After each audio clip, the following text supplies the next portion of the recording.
So a couple weeks ago I made a video called Perks of Dating a Girl, you may recall. Also, I still love the pixel, so call me Google, I'm here, you know, hanging out. Also, Ella's here. Hey, it's Ella. And in the spirit of fairness, I would also like to make a video called The Not So Perks of Dating a Girl. Number 1, hair. No, that wasn't even what we discussed. It's everywhere, all the time. It's true. It's in my clothes. It's all over the shower. Yeah, honey. But you have great hair. So I've dated both men and women.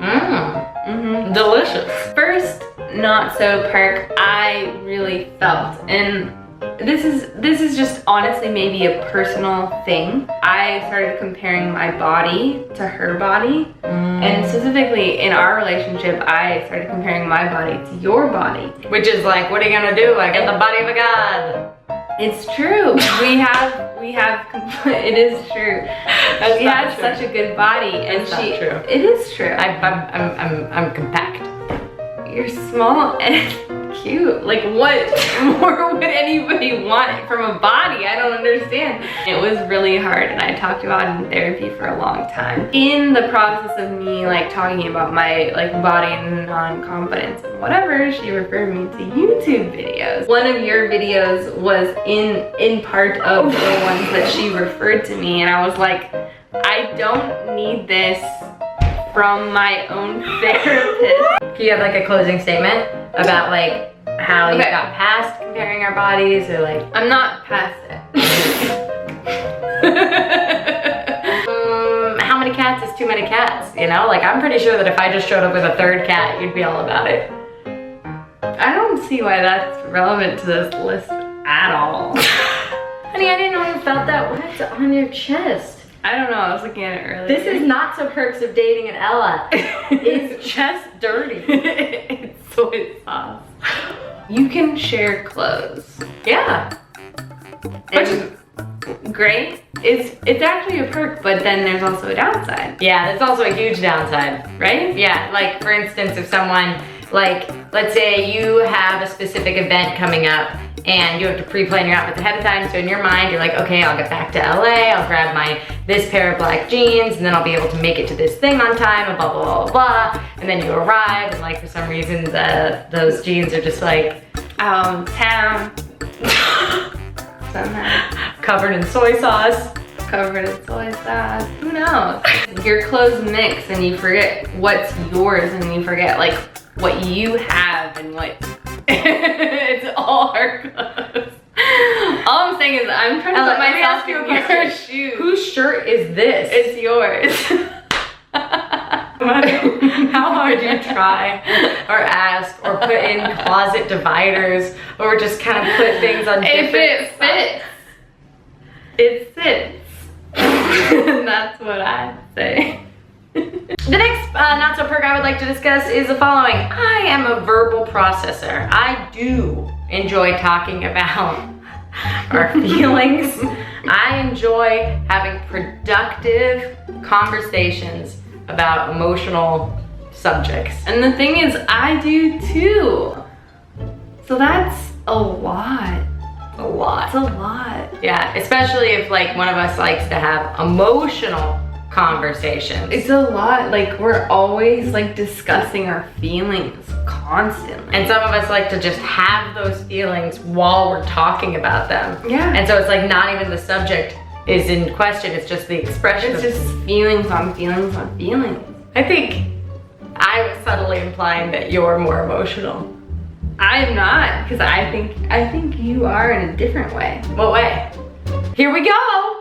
We're about to do it again. That's a fucking trap. Let's move to the next. This next one is really in line with the processing emotional one. You can always tell when something is off. I don't want to be a little stereotypical of women, but there is a stereotype that women are very non-verbal communicators. What the are you doing? There's a hair in the drink! That's your own hair! So there's a stereotype that women are non-verbal communicators, and I really find that true. Ella, would you say there's such a thing as woman's intuition? Yes. Would you say that it's Psychic? Whoa, I was gonna say a lot. Yes. Next, I nag a lot. And you nag a lot. So 2 times the nagging equals 2 times the fun. Like, we just nag each other constantly. Constantly. I would never call it Back and forth. I wouldn't call what you do nagging, dear. Thank you. Yeah, you know, some might think of them as helpful reminders. Others might call it nagging. But I would like to say You don't ever think you're nagging, do you? no, I think I'm naggy all the time. I'm just saying you don't nag. I do nag. I would never say that. I know it. Your words, not mine. Another not so perk of dating your girlfriend is that your friend groups kind of just like, the lines get blurred, right? Because like you become friends with my friends or I become friends with your friends, and then it's like if we had bachelorette parties, who would be invited to what? And then like, do we do a big group hang? Like, where's the separation of church and state? Like, that's complicated. We have a lot of similar friends. And I would love our friends to be friends with each other. I would love them to celebrate together. Oh, And wouldn't that so be nice? I just thought of something, but it's actually a perk. You get to share makeup. That's not a perk. I literally, Literally, again, with like trying to insert closet dividers. Are you my brushes. Are you talking about when I left your brushes all out? On the floor? I thought they were our brushes. So this one doesn't apply to us, but I hear in the media, aka the L word, or on Twitter, Tumblr, that this happens, but that everybody in the lesbian community has dated everybody. Oh yeah, I've heard that too. I have not experienced that, but they do say it's a thing. Yeah. So it's like in dating, like you've dated so-and-so's ex. I mean, if I dated one of your exes, I'd be bi now. Although, I would hook up with someone you've hooked up with. Yeah. Yeah. I mean, I know. if we ever opened our relationship. Yeah, TBD. Come on. Oh, we have another not so perk, which is the following. You happen to, despite the fact that we have moved in together into our shared home, somehow one of us always buys tampons and the other one always uses all of them. Some of us are givers and some of us are takers.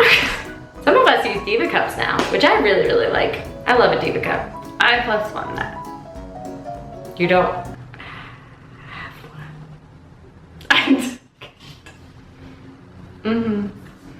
I'll buy you one. I'll buy a new one next time. I have no options. Long story short, what matters is that your perks outweigh your not so perks. And I would have to say that between you and me, I think our relationship is pretty perky. It is. On a scale of 1 to 10, how would you rate our relationship? 1 being the pits, 10 being the bits, as in the best. Okay, so on the count of 3, we'll say a number. Ready? 1, 2, 3. 100. I mean, hey guys, thank you so much for watching. Please click like if you like this video, subscribe if you want to see more, or you can check me out on my debut podcast, Analyze This. If you guys have anything you want to say, let me know in the comments below. Other than that, mwah, have a great day.